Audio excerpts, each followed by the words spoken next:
So for the Lesson 6 discussion board posting, we will continue to explore others' experiences as reflected in their This I Believe essays.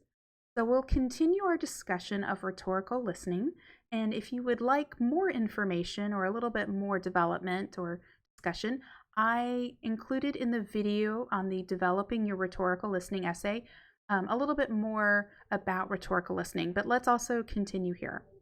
So, rhetorical listening means that we locate identifications across commonalities and we look for differences.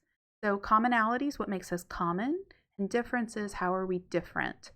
So, thinking about people that we meet, what are some of the things that we share, and what are some of the things that make us different? In other words, writers' experiences and perspectives differ from each other and our own. And rhetorical listening means that we analyze claims as well as the cultural logic of those claims.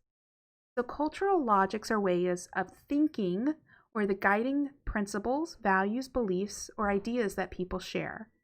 So, important points to consider regarding cultural logics. Cultural logics are reinforced within communities. So, for example, they may be reinforced in the books we read and the stories we tell. Cultural logics or values are not fixed, that they change over time from place to place, and that we experience different cultural logics at the same time. This can create conflict or points of tension within our communities and within ourselves.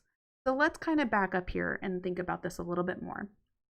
So we locate identifications across commonalities and differences. So thinking about people from, say, Denton, right? We all, or many of us, might identify with being from Denton or being from Munster or Gainesville.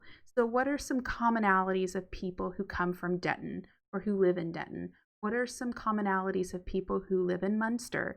Those are very different communities.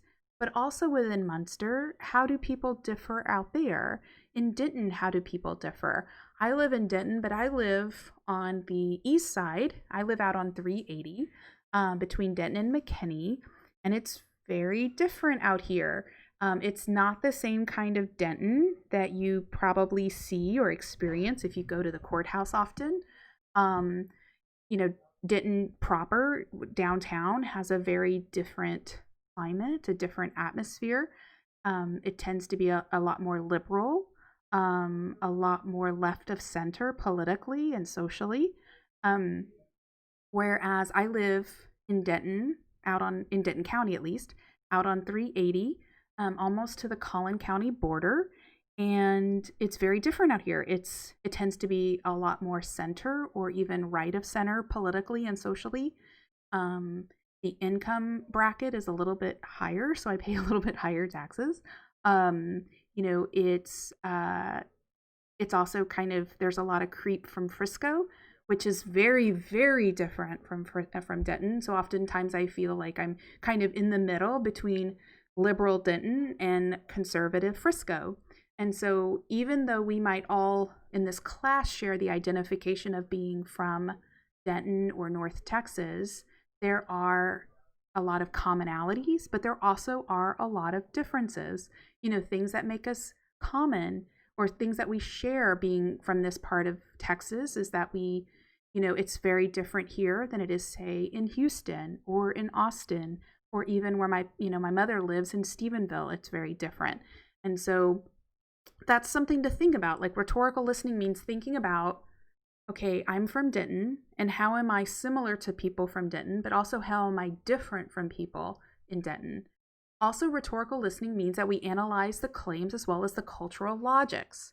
So, cultural logics are reinforced within communities. So, for example, how are cultural logics reinforced in Denton? So, if you are downtown, you live maybe off the square, or you go to the square often, you're a young person. I say this because I think about my son who is 23, and he spent many, many days and a lot of his formative teenage years down at the square, at the courthouse, going to Beth Marie's and going to Jupiter House and JJ's Pizza. And, he and his friends, they have tattoos, and, it's very UNT influenced. Um, But the cultural logics of that area tend to be, that it's liberal or that it's hippie, or I sometimes tell people it's like Austin light a little bit, or it's a more affordable Austin. And so how are those cultural logics of being a bit more liberal of center in Denton, at downtown reinforced? Well, think about, political movements. We just had during the summer demonstrations, and how are the cultural logics of being socially and politically progressive or liberal reinforced downtown? Well, maybe it's reinforced in texts that we've read on Facebook and in the Denton Record Chronicle, or petitions. Thinking about, for example, the man who would stay at the corner underneath the Confederate monument, and the texts that, the signs that we would read, when he would demonstrate every weekend to bring down that monument. So those are, cultural logics for being downtown Denton. But that's to say that they're not fixed.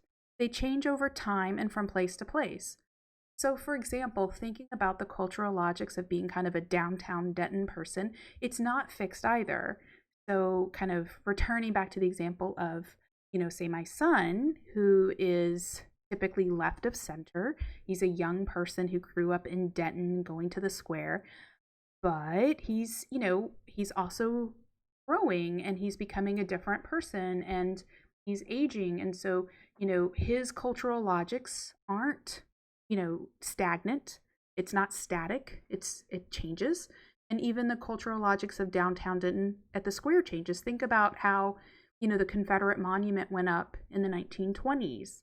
And in the 1980s, they've been trying to get that monument down, and it had very little impact and very little momentum during that time. And it took about 40 years for the cultural logics of being, downtown Denton to change, where the county commissioner could agree, yes, it's time to take down that monument. So cultural logics and values aren't fixed, and they change over time and from place to place.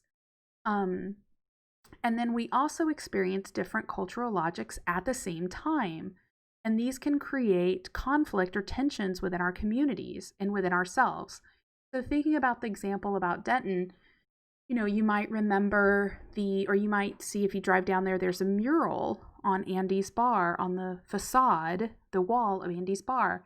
And there was a lot of controversy about that because that mural didn't entirely have all of the special permits. And so on the one hand, you have a group of people who, believe that the mural, brings a certain color and, vibrancy to the area.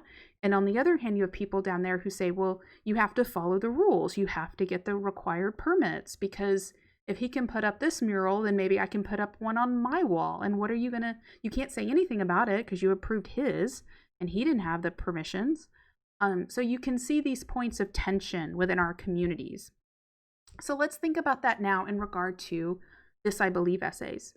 A lot of times we might read an essay by, say, Temple Grandin, and she's talking in her essay about, her experiences growing up as an autistic woman.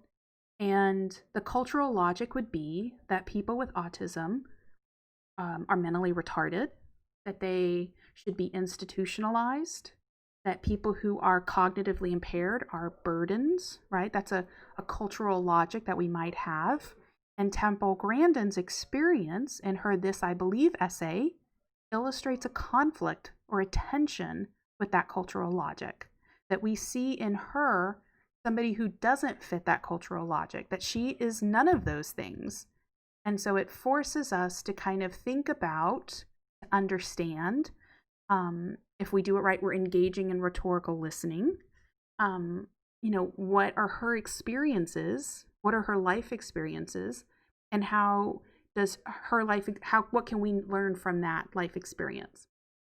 So for this discussion, let's return to the essay you discussed in lesson 5 on rhetorical listening. I want you to select several questions from the list below and discuss the differences, commonalities, and cultural logics within that text. So you might need to do some preliminary research to answer some of these questions. So how does the writer's experience differ from what you believe, from what others believe? Or what are points of tension that you observe?